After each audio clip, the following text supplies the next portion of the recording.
책을 이제 한마디로 표현하자면은 교직 실무 개론서다 라고 할 수 있을 것 같아요. 교직 들어와서 실무라고 하면은 실제로 하는 업무들이 굉장히 많은데 그런 다양한 업무들을 고루고루 균형감 있게 담아내고, 현장에 와보신 분들은 아시겠지만은 정말 쉴 새 없이 몰아치거든요.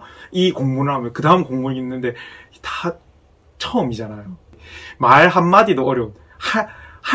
하고자 할까요? 하고자 합니다요? 하고자 합니다? 합니다? 이런 것들 쉽지 않죠. 그 하나하나가. 새로 하는 모든 것들이 다 궁금할 때인데 그걸 또 다 물어보기는 조금 어렵다. 그래서 굉장히 좀 선생님들이 처음 오면은 고충이 있지 않을까 이런 생각을 합니다. 지금 경험하고 계신 분들도 있을 것 같은데 그 시기가 다들 있는 것 같아요. 책을 소개하는 첫 번째 키워드는 바로 구성입니다.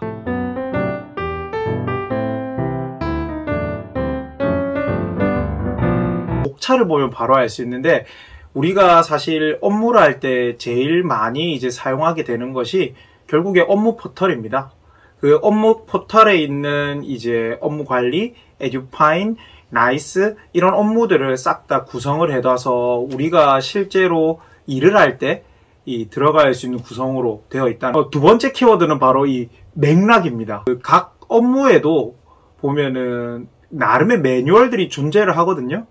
그런데 이 매뉴얼에서는 이것이 실제로 어떻게 되는지, 어떤 것을 주의해야 되는지 이런 맥락이 다 담겨 있지는 않아요.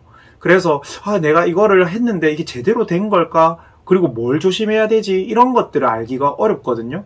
근데 이제 이 책에서는 그런 이제 실제적인 맥락, 어떤 상황에서 사용되는지, 그리고 이런 걸 할 때 어떤 걸 조심해야 되는지, 이런 것들이 담겨 있는 것이 이 책의 또 저의 두 번째 키워드입니다. 이 책의 장점의 첫 번째는 앞서도 말씀드렸듯이 구성이 굉장히 폭넓고 체계적으로 되어 있다. 사실은 제가 이 교직 실무라는 것을 하기 위해서 교직 실무책을 예스24에서 이렇게 싹 다 한번 그 목차를 한번 봤어요. 근데 대부분의 이제 교직 실무책들은 대학원 교재가 많습니다. 거기에는 교원의 지위, 이런 이제 우리가 이론적인 부분들이 굉장히 많다면, 이 책은 앞서도 말했듯이 이 업무 관리, 에듀파인, 나이스, 그리고 기타 업무 이런 식으로 해서 이제 실제 우리 업무에 진짜 들어가서 쓰는 그것으로 구성을 잡아 놓았다. 이 책의 두 번째 장점은 많은 이미지입니다. 이 책을 이제 살펴보면은 많은 부분에, 거의 대부분의 그 우리가 쓰고 있는 나이스 업무 포털 에듀파인 안쪽에 있는 그걸 그대로 캡처를 해가지고 나왔습니다.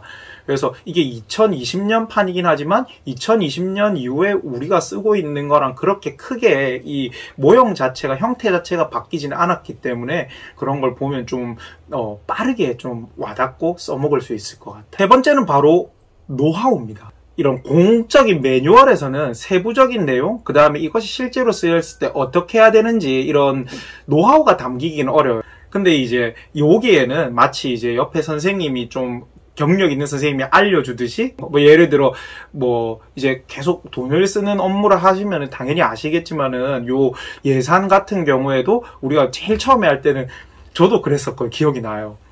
진짜 정확하게 다 맞춰가지고 이 10원까지 단위까지 맞춰서 했는데 배송비가 붙은 거야. 배송비 넘어서 원래 내가 했던 것보다 넘어가죠. 그러면은 품위를 다시 써야 된다. 근데 실제로 우리가 보면은 그 단위보다 약간씩 몇백 원씩 올려잡든지 약간씩 올려잡고 실제 돈 쓰는 건 그 밑으로 쓰기 때문에 그렇게 하면은 또 문제가 없이 이것들이 해결된다. 돈을 더 쓰지는 않은 거니까. 이 정도 쓰려고 했는데 생각보다 적게 나왔네? 근데 그건 문제가 없는데, 이 정도 해야 되는데 생각보다 더 많이 나왔네? 그러면 그거는 허락받지 않은 돈이기 때문에 다시 기한을 해야 된다. 이런 것들이 이제 사실은 혼자서 보기에는, 그리고 예를 들어 공적인 매뉴얼에서는 이런 것들을 적을 수가 없거든요.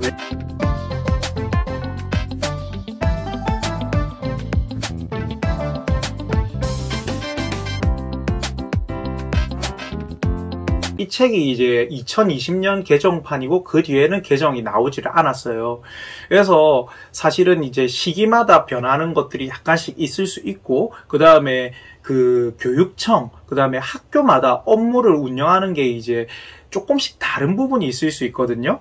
그래서 여기 이 책을 사용할 때는 큰 흐름과 얼개, 그리고 이것이 어떤 맥락으로 움직이고 있는 일인지를 확인하는 그런 것들로 좀 쓰면 좋을 것 같고요. 수업, 그리고 학생들을 대하는 것, 동료 교사를 대하는 것, 이런 것도 있지만 업무도 사실은 한 축을 담당한다는 것. 그래서 이 부분을 우리가 피하지 않고 마주했을 때 또 학교에서 있는 일들을 내가 능동적으로 대처할 수 있고, 그래서 내가 좀 더 멋진 교사로서 일할 수 있지 않나. 일들이 잘 돌아가고 그것이 아이들한테 좋은 활동으로 돌아가고, 그 다음에 그런 행복한 학교를 만드는데 조금이라도 도움이 되지 않나 싶습니다. 그리고 선생님들도 행복한데도 좀 도움이 될 거고요. 힘내십시오.